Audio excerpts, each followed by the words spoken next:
ये लो साहब, इस पानी से आप जल्दी से पी के अपनी प्यास बुझा लो और फिर मेरी प्यास बुझा दो। कभी मेरे बारे में नहीं सोचते। मैं दिन रात आपकी भूख और प्यास का ख्याल रखती हूँ। आपने कभी सोचा कमला इस घर में कितने सालों से काम कर रही है कि उसकी भी तो जरूरत होगी, वो भी तो अंदर से कितनी प्यासी है। अरे क्या हो गया तुझे, इतना क्यों भड़क रही है? हैं? और भड़कू नहीं तो क्या करूं? क्या? प्यासी हूं मैं भी। तो ठीक से बता ना, मुझे प्यास लगे, पानी पी ले जाके। ले, तू पी ले पहले ये पानी। मुझे ये पानी नहीं पीना, मुझे कोई और सा पानी चाहिए जो मेरे अंदर की प्यास बुझाए। आप मालिक समझते क्यों नहीं हो? मैं भी तो तड़प रही हूँ। अरे तो खुल के बता मुझे, कौन सी प्यास लगी है तुझे? फिल्टर लगा हुआ, वहां जाकर पानी पी ले। साहब, मुझे ये वाली प्यास लगी है, बुझा दो ना। आप कुछ करो ना साहब। कितने सालों से आपकी सेवा कर रही हूँ, इस घर का ध्यान रखती हूँ। कभी आपने सोचा कि कमला आज तक अपने गांव नहीं गई, अपने पति से मिलने नहीं गई? 6 साल हो गए, पर आप हैं कि कुछ समझते ही नहीं है।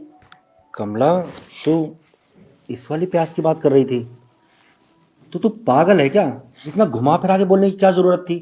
अरे साफ साफ बोलती ना कि तुझे मेरे साथ वही। साहब, हम आपको एक बात बोलें? हाँ बोल। जब भी आप बाथरूम में नहाते हैं ना, आपकी तो आदत है ना गाना गा के नहाने की और दरवाजा खोल के। हम आपको ना वहाँ कोने में से छुप छुप के देखते रहते हैं। कमला, तू इतनी शरारती है, मुझे पता ही नहीं था। साहब, क्या? मैं क्या कह रही हूँ ना, हमारा बहुत जी करता है। और आपको पता है ना कि सर्दी भी आने वाली है। और जब सर्दी आती है ना साहब, तो हमें बहुत ठंड लगती है और हमारा ना आंगन ना कांपने लगता है। और आपको पता है ना, हम वहाँ किचन में सोते हैं चटाई बिछा के, तो हमें गर्मी कौन देगा? बात तो तू सही कह रही है। ठंड तो आने वाली है और तेरी मालकिन भी घर पे नहीं रहती। वैसे तुझे वहाँ सोने की क्या ज़रूरत है चटाई बिछा के? वो दूसरा वाला कमरा है ना, वहाँ बेड पे सो सकती है ना तू। साहब, हम जब बेड पे सोते हैं ना, तो उस बेड पे ना आपकी खुशबू आती है हमको। और जब आपकी खुशबू आती है ना हमको, तो हमारा मन करता है ना कि हम आपसे चिपके हुए हैं। और कभी आप हमसे चिपके हुए, हमें ऐसे ऐसे ख्वाब आते हैं। अरे तो तूने ये सब कहने में इतनी देर क्यों लगा दी? तो सीधे मेरे कमरे में आ जाती। और आज तू इतना भड़क गई। अगर मैं तुझसे नहीं पूछता तो ये बात तो मुझे कभी पता नहीं चलती कि तू मेरे बारे में क्या सोचती है। यहाँ तक कि मुझे नहाते हुए भी देखती है।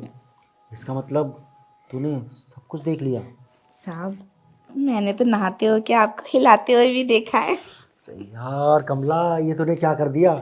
साहब, हमें पता है आप क्यों हिलाते हैं, क्योंकि मालकिन पेट से है ना अपने मैके गई है बच्चा पैदा करने, है ना।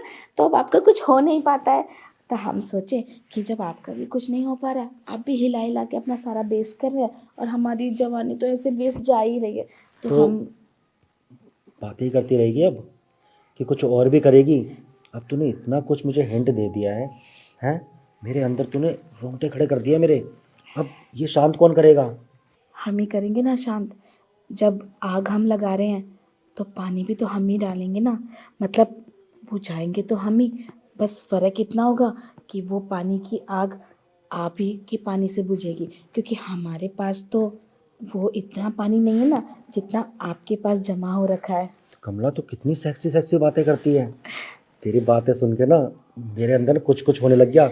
मैं तो देख अंदर से गीला भी हो गया हूँ। साहब, ये पानी पी लो ना। इस पानी को तो अब तो साइड में रख दे। अब मैं ये वाला पानी नहीं, कोई दूसरा पानी पीऊँगा। हमारे पास पानी थोड़ी ना है, हमारे पास तो दूध है। दूध है, पानी भी है। वो तो मैं निकालूंगा जब पता चलेगा ना कि तो कौन से पानी की बात कर रहा हूँ। चलें चल। चटाई पे या कमरे में? अरे चटाई पे क्या ज़रूरत है? इतने सारे बेड हैं, महंगे महंगे गद्दे हैं, किस काम आएंगे? तो चलो ना साहब।